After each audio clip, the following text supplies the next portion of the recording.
नहीं चल पाएगा। नहीं चल पाएगा। 1 महीने 2 महीने कैसे कैसे चला देंगे और आगे जाके दिक्कतों का सामना करना पड़ेगा। चैनल पे जितनी औरतें आ रही हैं ना वो बहुत जागरूक हैं, वो देख रही हैं, समझ रही हैं, और मुझे लगता है कि मतलब जेंट्स से ज़्यादा लेडीज़ मेरी सब्सक्राइबर हैं और उन लोग मुझे कमेंट भी करती हैं। पैसा बचाना सभी चाहते हैं, आप भी चाहते हैं ना, मैं भी चाहती हूँ। पैसा बचाना सभी चाहते हैं, लेकिन पता है समझ में क्या नहीं आता है? समझ में ये नहीं आता है कि स्टार्टिंग कहाँ से करें, कहाँ से हम शुरुआत करें ताकि हम अपने इस काम में आगे बढ़ पाए। Hello everyone, welcome back to my channel real life with Tuku. कैसे हैं आप लोग? आई होप आप बहुत अच्छे होंगे और सेहतमंद होंगे और आप लगातार मेरी वीडियो के साथ भी बने हुए होंगे। दोस्तों, कई कमेंट मेरे पास आ रहे थे कि दीदी आप बताइए कि स्टार्टिंग हम कहाँ से करें, क्योंकि पैसे बचाने हमें भी हैं। तो देखिए, सबसे पहली चीज़ कि आज की जो वीडियो है ना, इस वीडियो में आप लोगों को एक स्ट्रैटेजी बताऊंगी। स्ट्रैटेजी ये है जो मैंने अपनाई और अपनाई भी, और वो जो चीज़ है वो मेरे लिए कामयाब भी सिद्ध हुई। तो वही सारे तरीके मैं आप लोगों को बताने वाली हूँ। अक्सर मैंने अपने वीडियो में आप लोगों को पैसे बचाने के बहुत सारे तरीके बताए, लेकिन आज मैं आपको स्टेप 1 स्टेप 2 ऐसे करके बताऊंगी कि पहले ये काम करना है, फिर दूसरा काम कीजिए। ऐसे करके अगर हम चलेंगे तो हमारे पैसे बचेंगे। दोस्तों, पता है कोई भी चीज़ मैंने पहले भी कही है कि प्लानिंग जो होती है ना वो बहुत मतलब की महत्व भूमिका निभाती है हमारी ज़िंदगी में। अगर किसी भी चीज़ की प्लानिंग करते हैं, पैसों से रिलेटेड कोई भी काम है ना, उसकी प्लानिंग कीजिए। चाहे वो आपके घर में सिंपल सिंपल एक पूजा भी अगर है तो उसकी भी प्लानिंग हमें करनी पड़ती है, करते हैं हम। अगर घर में बच्चे का बर्थडे मनाते हैं तो भी प्लानिंग करते हैं ना। तो अब तो बात पैसों की है, तो यहाँ पे हम इसे कैसे इग्नोर कर सकते हैं? दोस्तों, आज की वीडियो बहुत इंटरेस्टिंग है, इसलिए इस वीडियो के अंत तक जरूर बने रहिएगा। और अगर आप लोगों ने अभी तक रियल लाइफ विद टुकू को सब्सक्राइब नहीं किया है तो प्लीज सब्सक्राइब कर लीजिए अपने इस चैनल को, और साथ में जो बेल आइकन है उसे भी जरूर प्रेस कर दीजिएगा ताकि ऐसे ही इंटरेस्टिंग वीडियो के नोटिफिकेशन आपको मिलते रहें। दोस्तों, वीडियो पसंद आए तो एक लाइक जरूर कर दीजिएगा। तो चलिए स्टार्ट करते हैं वीडियो को। सबसे पहली चीज़ यहाँ पे ये आती है दोस्तों कि अगर हम पैसे बचाने का काम स्टार्ट करते हैं ना, तो पहले अपना सबसे ज़रूरी चीज़ है ना कि पहले आपको ये पता करना होगा कि आपके घर में कितने पैसे का खर्च है। कहने का मतलब ये है कि आपका घर कितने पैसे में चल सकता है, इस चीज का आपको अंदाजा होना चाहिए। देखिए, कई घर ऐसे हैं, कई लोग ऐसे हैं ना जो मेरे पास कमेंट करते हैं, मेरे पास मतलब डीएम करते हैं, मुझसे बातें करते हैं और मुझे ये बताते हैं कि आप बताइए हमें कितने पैसे बचाने चाहिए। तो देखिए, सबका जो पैसा बचाने का जो तरीका होता है ना, और सबका जो पैसा बचाने का मतलब कि अमाउंट होता है वो अलग अलग होता है। तो पहले सबसे जरूरी चीज है ना कि आपको ये पता करना होगा कि आपका घर कितने खर्च में चल रहा है, मतलब कितने पैसों की जरूरत होती है आपके घर में। अब उसमें जो भी चीजें होती हैं, जैसे घर की जो भी नेसेसरी चीजें होती हैं, बच्चों की पढ़ाई लिखाई होती है, बच्चे का कपड़ा लगता, जो भी चीज अपना कुछ खर्चा होता है, ये सारा कुछ आपको इंक्लूड करना पड़ेगा। और इंक्लूड करके मान लीजिए कि सिंपली अगर हम मतलब ये सारा काम करते हैं और 35 से 40 हज़ार रुपये हमारा खर्च आ रहा है मंथ का, 35 से 40 हज़ार रुपये अगर खर्च आ रहा है, तो पक्का है डेफिनेटली कि 40 हज़ार से अगर आपकी इनकम ज्यादा होगी तभी तो आप इतना पैसा खर्च कर पाएंगे। अब ऐसा तो हो नहीं सकता है कि हमारी जो है वो मतलब सैलरी है 30 हज़ार और हम अपना जो ये बजट तैयार किया वो 35 से 40 हज़ार का है। नहीं चल पाएगा। नहीं चल पाएगा। 1 महीने 2 महीने कैसे कैसे चला देंगे और आगे जाके दिक्कतों का सामना करना पड़ेगा। तो सबसे पहला स्टेप मैं यही कहूंगी कि आपको पता है कि आपकी सैलरी कितनी है, और अब आपको उसके अकॉर्डिंग हमेशा अपनी सैलरी से कम दोस्तों, कम से कम 10% हटा के, बहुत मिनिमम अमाउंट बता रही हूँ कि कम से कम 10% हटा के आप अपना सारा खर्चा कीजिए। फॉर एग्जाम्पल, अगर आपकी 40 हज़ार सैलरी है तो उसका 10% जो है वो 4 हज़ार रुपये होगा। 4 हज़ार रुपये आप उसको इग्नोर कीजिए और बचा आपके पास 36,000। तो आपको अपना घर इसी में चलाना है। बहुत अच्छी बात है अगर आप 36,000 में नहीं चलाते हैं और अगर उसे 30 हज़ार में चला लेते हैं तो भी आपका 6 हज़ार रुपया और बच जाता है, उसको कहीं इन्वेस्ट कीजिए। देखिए, प्लानिंग यही चीज होती है और ये प्लानिंग करनी हम लोगों को जरूरी होती है। और एक चीज कि जब भी अगर हम ये डिस्कशन करते हैं, प्लानिंग करते हैं, तो परिवार के सभी लोगों को अपने साथ लेके बैठिए। देखिए ऐसा होता है ना कि हस्बैंड जो है वो प्लानिंग कर लेते हैं और उनकी वाइफ जो है वो बहुत फिजूल खर्च करती है। पत्नी जो मतलब लेडीज होती है ना, ये एक अफवाह फैला हुआ है, ये एक मिथ है। मैं सिंपल कह रही हूँ कि उनको कोई फर्क नहीं पड़ता है ना कि हस्बैंड कितने पैसे लेके आते हैं, कितने पैसे नहीं लेके आते हैं। मैं इस चीज़ को कभी भी सही नहीं कहूँगी, क्योंकि जो औरतें होती हैं ना वो ज़्यादा सोचती हैं। मुझे ऐसा लगता है, क्योंकि मेरी व्यूअर जो कमेंट करते हैं ना, उससे मुझे लगता है कि हमारे मतलब चैनल पे जितनी औरतें आ रही हैं ना वो बहुत जागरूक हैं, वो देख रही हैं, समझ रही हैं। और मुझे लगता है कि मतलब जेंट्स से ज़्यादा लेडीज मेरी सब्सक्राइबर हैं और उन लोग मुझे कमेंट भी करती हैं। तो औरतें जो होती हैं ना वो ज़्यादा मतलब जागरूक होती हैं घर के प्रति, अपने सेविंग के प्रति, अपने बच्चों के प्रति और अपने परिवार के प्रति। ठीक है, मैं ये नहीं कह रही हूँ कि यहाँ पे हम मतलब जेंट्स को इग्नोर नहीं कर सकते, वही तो काम कर रहे हैं, वही तो कमा के ला रहे हैं। लेकिन मतलब ये जो एक मिथ फैला हुआ है उस पर मैं बोल रही थी। तो बात यहाँ पे ये आती है कि जब जेंट्स अगर बजटिंग करते हैं या वाइफ उनकी बजटिंग करती है तो दोनों साथ बैठ के करें।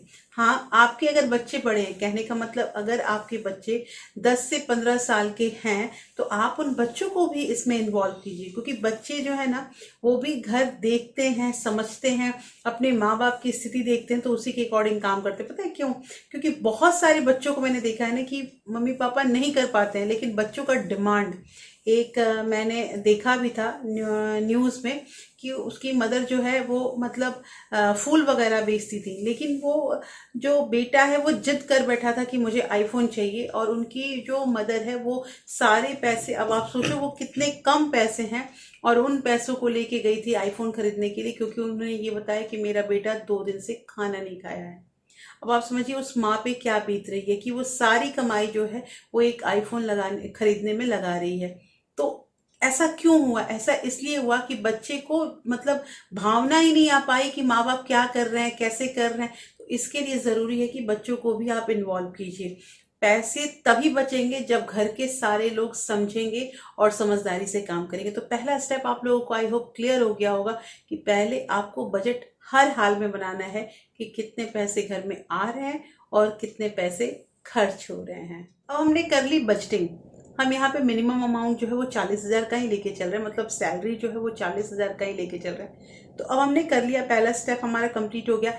सेकंड स्टेप में ये करना है दोस्तों कि देखिए सेकंड जो स्टेप है ना ये थोड़ा सा ना डिफिकल्ट लगता है, लेकिन आप समझिए कि 5-6 या फिर मतलब मैक्सिमम 1 साल अगर 12 महीने दे दिया जाए ना तो ये सेकेंड स्टेप जो है वो भी इजी हो जाता है। इसमें करना क्या होगा मैं आपको सिंपल बता रही हूँ कि जैसे मान लीजिए 40,000 मैंने बताया, तो 40,000 का जो 10% होगा वो 4,000 रुपये होगा, जिससे हमने अलग रख लिया। अब मैंने ये कहा कि 36,000 जो है उसमें आपको घर चलाना है, मतलब आपका सारा खर्च हो जाना चाहिए। वेल एंड गुड, आपका 36,000 नहीं लग रहा है, आपका 30,000 32,000 जो भी लग रहा है तो ये आपके लिए अच्छा है। अब करना ये है कि अगर मान लीजिए 32,000 में या 35,000 लेके ही चलते हैं कि 35,000 में आपका घर अगर चल जा रहा है तो बचा आपके पास 5,000 रुपया।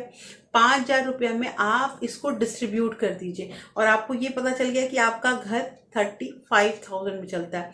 तो आप क्या कीजिए कि 5-5 हज़ार रुपये की सेविंग कीजिए, और 5-5 हज़ार रुपये अगर 7 महीने आप बचाते हैं ना तो आपके पास 35,000 हो जाता है। मतलब आपने 1 महीने का अपना खर्चा जो है वो जमा कर लिया।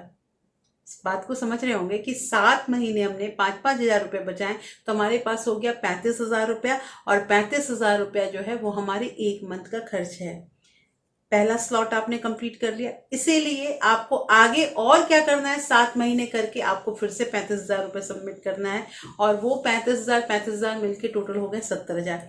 तो करना ये है दोस्तों ना कि आपको अपना कम से कम 3 से 4 महीना, मैं ज़्यादा नहीं बोलूँगी, 3 से 4 महीना का जो भी आपका मतलब खर्च है, जो आपने बजटिंग की है, उतने पैसे आपके पास होने ही चाहिए।